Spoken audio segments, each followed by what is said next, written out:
kepada 260 juta penduduk Indonesia.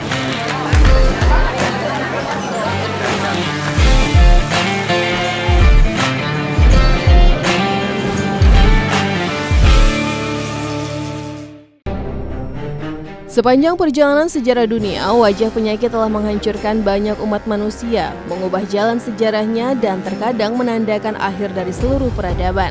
Seperti saat ini pandemi COVID-19 yang menyerang negara di penjuru dunia. Tetapi sejarah menunjukkan bahwa wabah penyakit pada masa lalu telah membentuk kembali masyarakat dengan cara yang berbeda.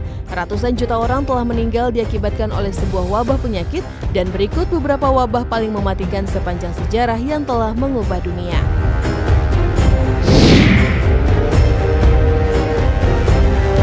Wabah penyakit mematikan yang pertama adalah COVID-19 yang masih berlangsung hingga saat ini. Pada akhir Desember 2019, serangkaian kasus pneumonia misterius dilaporkan di Wuhan, kota berpenduduk 11 juta orang di Cina Tengah.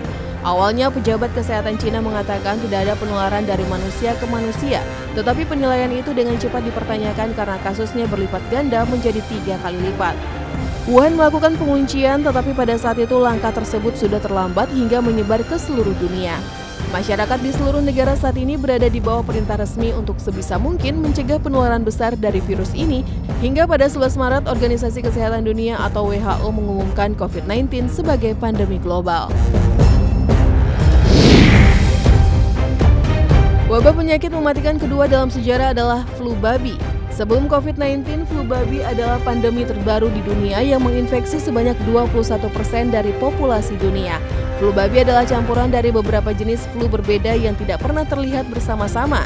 Kebanyakan dari mereka yang terinfeksi flu babi adalah anak-anak dan dewasa muda.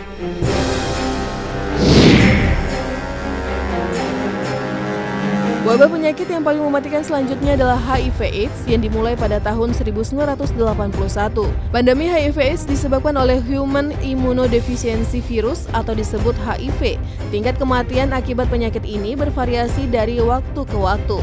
Meskipun ada perbedaan mencolok antara negara maju dan berkembang dalam hal penanganannya, HIV/AIDS telah membunuh rata-rata sekitar 865.000 orang setiap tahun. Tetapi ini adalah cerita lain di negara berkembang di mana HIV/AIDS adalah penyebab kematian keempat, terhitung sekitar 1 kematian untuk setiap 2.222 orang. Meskipun telah dilakukan penelitian secara ekstensif, para ahli medis masih belum menemukan vaksin untuk penyakit ini.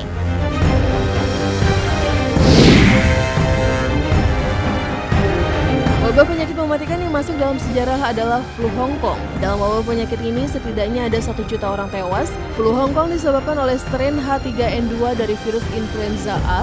Kasus pertama yang tercatat dari virus influenza ini dilaporkan di Hong Kong meskipun mungkin berasal dari daratan Cina. Flu ini terus menginfeksi sekitar 1,5 juta warga Hong Kong. Flu Hong Kong lantas menyebar ke seluruh Asia dan kemudian menjadi pandemi yang menjangkau seluruh dunia. Seperti halnya flu Spanyol, para peneliti percaya bahwa jenis flu ini berasal dari burung dan membuat lompatan ke manusia baik secara langsung atau dengan babi atau mungkin hewan lain yang berfungsi sebagai perantara.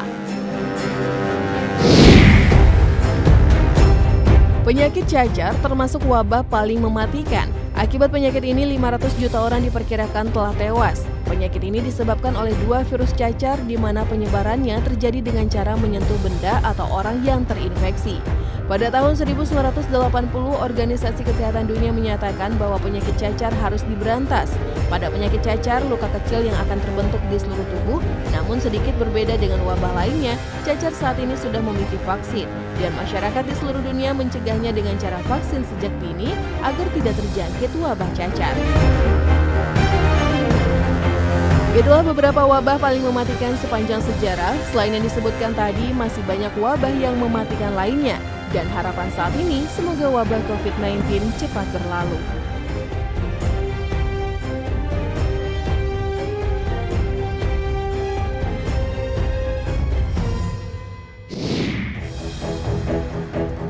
Dari alutsista buatan anak negeri, kita beralih ke informasi latihan militer yang paling kejam sekaligus menyedihkan di dunia. Fisik yang kuat dan pandai dalam strategi menjadi modal utama bagi para tentara untuk bisa menjaga perdamaian negaranya. Mereka berlatih terus-menerus tanpa henti dalam berbagai kondisi, mulai dari keadaan yang masih wajar hingga bagaikan neraka. Namun mereka tak pernah menyerah sama sekali dan terus semangat untuk melakukan segala latihan yang ada. Dan berikut latihan militer paling kejam sekaligus menyedihkan yang harus dilalui para tentara. Pertama, tentara Belarusia. Para anggota Belarus Security Forces memiliki latihan ekstrim agar dapat naik tingkat dan mengenakan baret merah atau tanda telah menempuh ujian tertinggi di kemiliteran. Untuk dapat mengenakan baret merah, para anggota BSF harus berjalan melewati rintangan yang di bagian bawahnya terdapat api membara. Setelah melewati tali, para anggota BSF masih terus merangkak di tanah hingga menggendong sesama rekannya. Kedua, tentara Inggris. Tak kalah ekstrim dari para anggota BSF, anggota-anggota Royal Marine juga harus merangkak selama 45 menit di permukaan penuh lumpur. Tidak hanya itu saja, pelatihan dengan merangkak ini harus dilakukan selama 32 hari lamanya.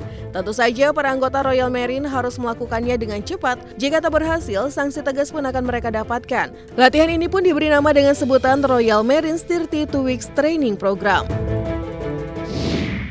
Ketiga, tentara Rusia. Sebagai negara dengan kekuatan militer besar, maka tak salah jika Rusia melatih tentaranya dengan hal ekstrim. Seperti latihan yang dilakukan kepada para anggota Spetsnaz Special Forces yang harus kuat menerima pukulan dari komandannya.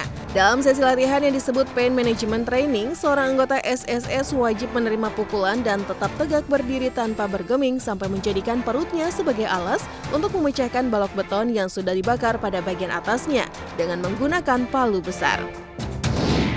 Keempat, tentara Korea Utara. Berdasarkan cerita pembelot dari barisan tentara Korea Utara di negara komunis tersebut, pasukan khusus yang bernama North Korean Storm Corps wajib mengikuti latihan ekstrim dengan meninju batang pohon sebanyak 5.000 kali dan dilanjutkan dengan latihan ketahanan fisik dengan cara yang terbilang cukup ekstrim. Tujuan dari latihan itu sendiri adalah untuk membuat tangan para NKSC menjadi sekuat batu. Kelima, tentara Korea Selatan. Negara tetangga sekaligus saudara Korea Utara ini memiliki latihan ekstrim di luar ruangan saat musim dingin bersalju. Para anggota dari South Korean Special Warfare Forces ini hanya mengenakan sepatu boots dan celana panjang tanpa memakai baju dalam latihannya. Program ini pun terdiri dari latihan berenang di sungai yang sudah membeku, berguling-guling, dan merayap di dataran es sampai berlatih perang di hutan bersuhu ekstrim saat musim dingin. Keenam, tentara Amerika Serikat. Para anggota US Marine Snipers memiliki latihan militer yang terlihat sederhana tapi sangat melelahkan dan menyakitkan. Para US Marine Snipers ini harus berendam dan berenang di rawa-rawa setinggi dada dari satu tempat ke tempat lain selama 1 bulan. Setelahnya mereka harus melakukan push up, sit up, dan serangkaian latihan fisik dengan masih mengenakan pakaian militer lengkap dengan senjata, ransel, dan lain-lain. Terakhir ada tentara Indonesia. Tergabung dalam pasukan khusus, para tentara ini harus berenang puluhan mil dari bibir pantai dengan beban berat, kemudian dilepas di dalam hutan dengan bermodal sebuah pisau komando selama berminggu-minggu, dan wajib bertahan hidup sampai waktu yang ditentukan. Tidak hanya itu saja, latihan berupa simulasi tawanan perang pun bisa dikatakan sangat ekstrim karena harus kabur dari markas musuh dan ditembaki menggunakan peluru asli. Itu tadi beberapa latihan militer yang paling kejam sekaligus menyedihkan yang harus dilalui oleh para tentara di berbagai negara.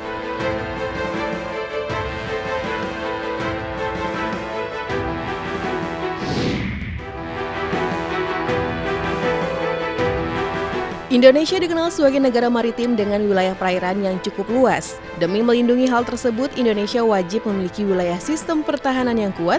Salah satunya adalah terkait kepemilikan alutsista atau alat utama sistem senjata yang memadai. Saat ini pemerintah mulai menunjukkan upaya kemandirian dalam industri pertahanan. Salah satu buktinya adalah dibuatnya Tankboat Antasena, kapal tempur pertama di dunia buatan Indonesia yang dilengkapi persenjataan canggih. Indonesia patut berbangga diri karena kapal yang nantinya akan digunakan TNI Angkatan Laut ini merupakan yang pertama di dunia dan lebih difungsikan untuk operasi rawa, laut, sungai, pantai, serta tugas penjagaan laut dan pantai. Tankboat Antasena telah menyelesaikan uji coba sea trial dari dermaga Banyuwangi ke perairan Paiton dengan total jarak tempuh 170 nautical mil dan melakukan firing test atau tes menembak menggunakan senjata utama kanon 30 mm di lapangan tembak TNI Angkatan Laut Paiton. Kapal tempur yang mampu mengangkut 60 personil dan 5 orang kru ini diberi nama Antasena oleh mantan Wakil Presiden Yusuf Kala dari tokoh pewayangan yang ahli dalam pertempuran laut. Tankboat ini juga memiliki kecepatan maksimum 40 knot serta daya jelajah 600 nautical mil.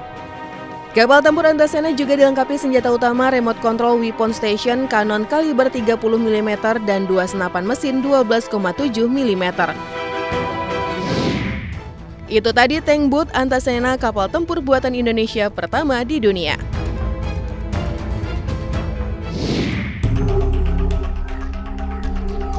Terdapat cerita menarik pada foto raja-raja yang diambil pada bulan Mei 1910. Pada foto tersebut terlihat 9 raja Eropa yang berkumpul di London setelah melakukan penghormatan terakhir di pemakaman Raja Edward ke-8. Namun 4 tahun setelah momen ini diambil, ke-9 raja ini justru saling berperang satu sama lain. Lantas seperti apa ceritanya? Berikut top file setelah merangkumnya untuk Anda. Pada bulan Mei 1910 menjadi momen yang sangat penting bagi kerajaan-kerajaan Eropa untuk menghadiri penghormatan terakhir kepada Raja Edward ke-8 pada masa itu. Di antaranya adalah 9 raja yang berasal dari Norwegia, Bulgaria, Portugal, Jerman, Yunani, Belgia, Spanyol, Inggris, dan Denmark. Foto tersebut mungkin menjadi satu-satunya foto dari 9 raja Eropa yang pernah diambil. Dari 9 penguasa yang digambarkan, 4 digulingkan, 1 dibunuh, dan dalam 5 tahun kemudian Inggris dan Belgia akan berperang dengan Jerman dan Bulgaria. Namun ada hal unik pada foto tersebut, ternyata masih ada beberapa hubungan keluarga dalam foto tersebut. Seperti Frederik ke-8 dari Denmark kanan bawah yang merupakan ayah dari Hakon ke-7 dari Norwegia kiri atas.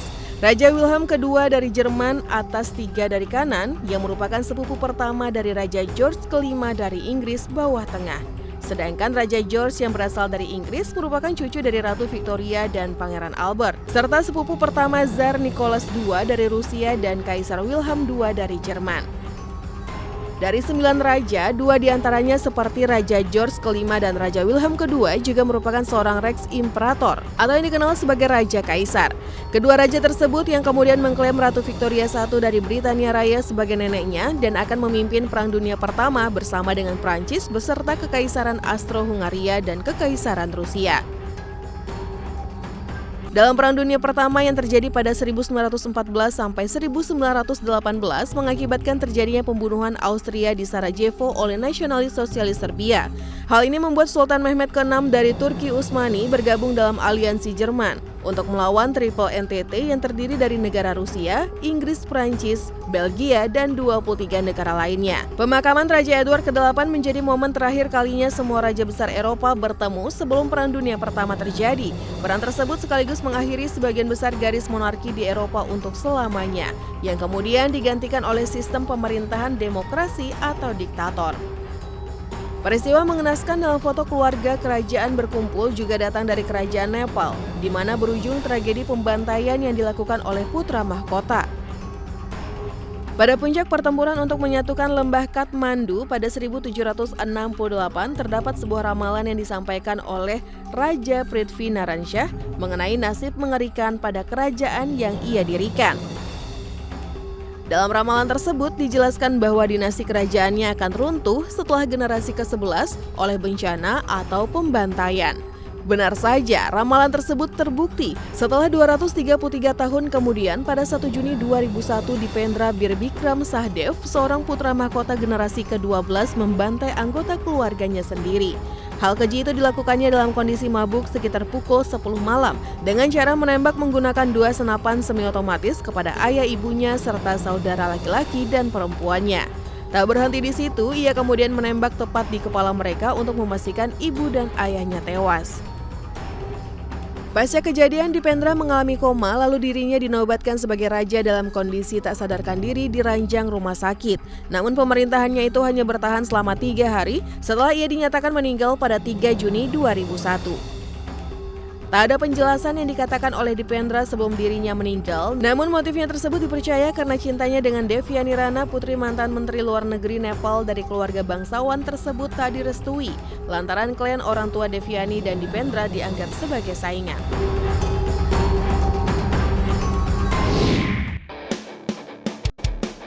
Halo pemirsa, mungkin Anda pernah mendengar teori yang menyatakan jika hampir seluruh uang di dunia dikendalikan oleh beberapa keluarga terkaya di dunia.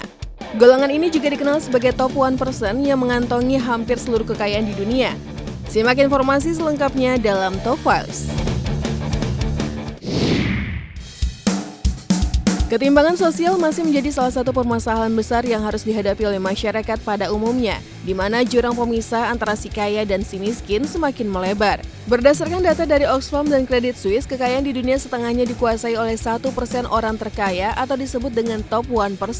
Jumlah ini meningkat hingga 5 kali lipat sejak tahun 2000, sehingga keluarga kaya ini sangat berpengaruh pergerakannya dalam bursa ekonomi dan keuangan di dunia. Yang pertama datang dari keluarga kaya raya The Rockefellers. Klan The Rockefellers merupakan keluarga kaya raya yang terkenal sejak abad ke-19. Diketahui jika keluarga The Rockefellers merupakan pemegang sumber minyak sebanyak 90% di Amerika Serikat. Hampir semua perusahaan minyak di Amerika Serikat memulai usaha tersebut bersama keluarga The Rockefellers. Di era Perang Dunia, keluarga The Rockefellers memiliki usaha penyuplai bahan mentah dan senjata untuk Amerika, bahkan negara Jerman yang menjadi sekutunya. Kekayaan dinasti keluarga The Rockefellers berawal dari seorang pria bernama John D. Rockefellers yang membangun kilang minyak bernama Standard Oil Company. Diyakini bila keluarga The Rockefellers memiliki total kekayaan hingga 400 miliar dolar Amerika. Namun anehnya, tak satupun dari keluarga ini yang masuk dalam orang terkaya di berbagai majalah yang beredar di negeri Paman Sam tersebut.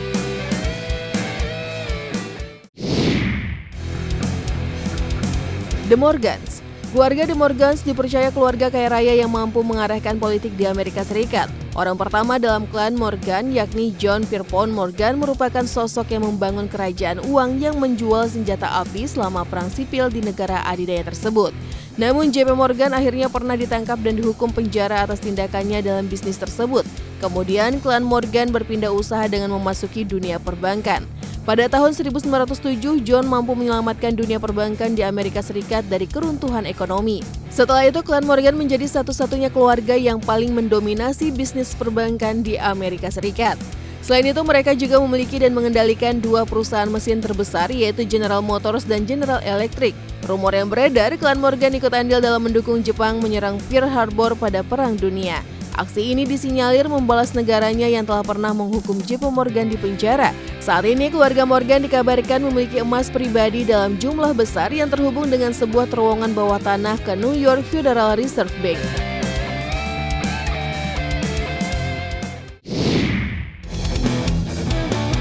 Bass Family. Dinasti politik keluarga Bass dimulai oleh Precourt Sheldon Bass yang lahir pada tahun 1895. Ia berkuliah di universitas ternama Yale dan memimpin kudeta dan menggulingkan kekuasaan Presiden Franklin D. Roosevelt pada tahun 1933. Setelah usaha itu gagal, Precourt Sheldon Bass mendirikan sebuah usaha perbankan dan menjadi direktur Union Bank. Bank tersebut diduga menyembunyikan emas Nazi pada masa Perang Dunia Kedua. Anak cucu Precourt akhirnya pun menjadi Presiden Amerika Serikat, yakni George Herbert Bass dan George Walker Bass. Keduanya pula yang memulai Perang Dunia dengan negara Irak dan memporak-porandakan negeri penghasil minyak tersebut. Perang itu menguntungkan keluarga Bass seperti Halliburton dan KBR. Kini keluarga Bass dinyatakan sebagai keluarga terkuat dalam politik dan menguasai minyak dan perbankan selain keluarga Rockefellers. Mereka juga menyiapkan keturunan mereka bernama Gibbs Bass sebagai kandidat presiden di masa depan. Itulah sederet keluarga kaya raya yang ingin menguasai dunia.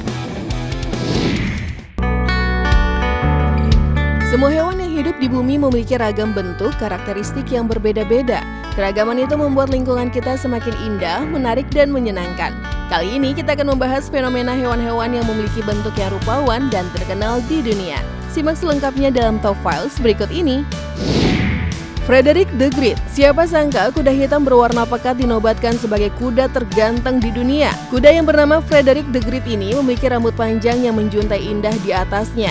Rambut panjang kuda tersebut terbentuk secara alami ketika Frederick lahir pada sebuah kandang di pertanian wilayah Mountains, Amerika Serikat. Terlebih, rambut panjang seekor kuda yang menjuntai pada umumnya lurus, namun yang dimiliki Frederick the Great berbentuk ikal yang membuatnya semakin lucu dan terkenal. Seumpama manusia, ia seperti pria berambut gondrong dan ikal serta dipadukan dengan tubuhnya yang kekar, sehingga menambah kesan maskulin dan mempesona. Nama Frederick diambil dari Raja Prusia yang memerintah sekitar tahun 1740 hingga 1786. Yang paling menarik nih pemirsa, Frederick the Great juga memiliki akun Facebook dengan jumlah pertemanan hingga 14.000 followers. Bahkan saking terkenalnya, Frederick sudah beberapa kali didekati oleh sejumlah produser untuk bermain film dan seringkali diundang pada acara TV nasional. Keren juga ya Frederick, gimana menurut kalian? Syabani. Sejak sekitar 7 tahun lalu, publik Jepang dihebohkan oleh sosok seekor gorila yang memiliki wajah rupawan. Ya, gorila itu bernama Syabani, yang tinggal di kebun binatang Higashiyama. Saking terkenalnya, kaum hawa di Jepang datang berbondong-bondong untuk menyaksikan gorila tampan tersebut. Syabani dilahirkan di Belanda pada 25 tahun lalu, kemudian dipindahkan ke kebun binatang Higashiyama pada tahun 2007 sebagai hadiah. Bila dibandingkan dalam konteks manusia, Syabani digambarkan dengan pria berwajah tampan dengan tubuh yang atletis. Wanita-wanita Jepang menyebutnya dengan istilah ikemen yang secara harfiah pria ganteng. Bahkan mereka menyandingkan gorila ini dengan aktor papan atas Amerika Serikat seperti George Clooney, maka tak heran Syabani seringkali dijadikan model pemotretan untuk media cetak maupun elektronik. Singa tampan di Tanzania. Hewan yang memiliki bentuk rupawan selanjutnya datang dari seekor singa yang ditemukan di wilayah Serengeti, Tanzania. Singa yang terlihat sangat tampan dan sempurna ini diambil oleh seorang fotografer yang bernama Alex Kiriko ketika angin ribut terjadi di wilayah tersebut. Bahasa seorang model, singa ini seakan berpose penuh kebanggaan dengan rambut tebal dan tubuhnya yang kekar. Bahkan ada yang mengatakan hewan buas ini seakan-akan berada di pose sempurna untuk kebutuhan sebuah adegan film box office. Namun bedanya, singa ini berpose secara alami layaknya seorang selebriti. Bahkan banyak yang menilai foto singa ini layak terpampang di sebuah majalah fashion ternama seperti Vogue. Wah. Jifpom, seekor anjing yang menjadi selebgram. Selanjutnya, hewan yang memiliki bentuk rupawan dan sangat terkenal datang dari seekor anjing mungil nan lucu bernama Jifpom. Tak tanggung-tanggung, Jifpom yang tinggal di Amerika Serikat ini memiliki jumlah follower sebanyak 8,9 juta pengikut di media sosial Instagram. Jifpom merupakan anjing cantik yang seringkali dipakaikan kostum lucu oleh pemiliknya. Tak heran foto-foto Jifpom semakin terlihat lucu dan juga menggemaskan. Satu kali posting, Jifpom mampu mendapatkan 200 hingga 300 likes dari para penggemarnya. Dan yang pasti, Jifpom memiliki penghasilan sendiri loh, karena bisnis makanan dan pakaian anjing yang di-endorse-nya. Sungguh hebat ya Jifpom ini pemirsa. Itulah sederet hewan-hewan yang paling rupawan dan terkenal di dunia.